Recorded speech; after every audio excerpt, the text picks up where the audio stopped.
jely alohan'ny tetezamita loham-panjakana loham-faratapony maribonan'ny firenena ary araka fanazemenanay izahay Razasona Laurent dia manombotra Andraga Ramolo Miaso eo amin'ny lahariny Grand Officier de l'Ordre National.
si ianao raha tsy hoe fazava-dehibe sady ny fahatongavanao miara-pahafa dia tao tranon'Andriamanitra.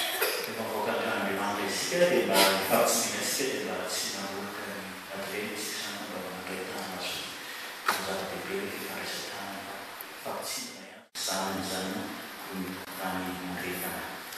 Isika izay amerina zany dia mivoaka avy hatrany fa tsy mandrefana anazy tsy hoe mivoaka dia ny varavarana tsy varavarana anankiroa rehefa mamonjy ny fiara ohatrany isika. Ary izay fiara izay ampiasana dia misy fiara iombonana eo akaiky lycée Académie, dia misy toerana lavalava ao antsika izay maniry anatitra izao afa-tsy izao. Ny toerana ianarasany fananana tena aminazy. Ny fianakaviana dia namela fahalatitra avy amin'ny rara eo ambony aso atolotra ny fiangonana ambavaran-tafo izany riavana.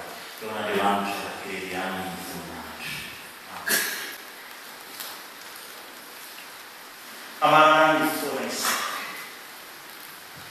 Ny hira faraika ny dimampolo amby efajato ny ambiny voalohany roa sodrano. Ny hira fanampiny faraika amin'ny folo ambiny voalohany sy ny faharoa ny fahatelo ambiny sodrano. Aoka iara-tsandray isika.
Amen.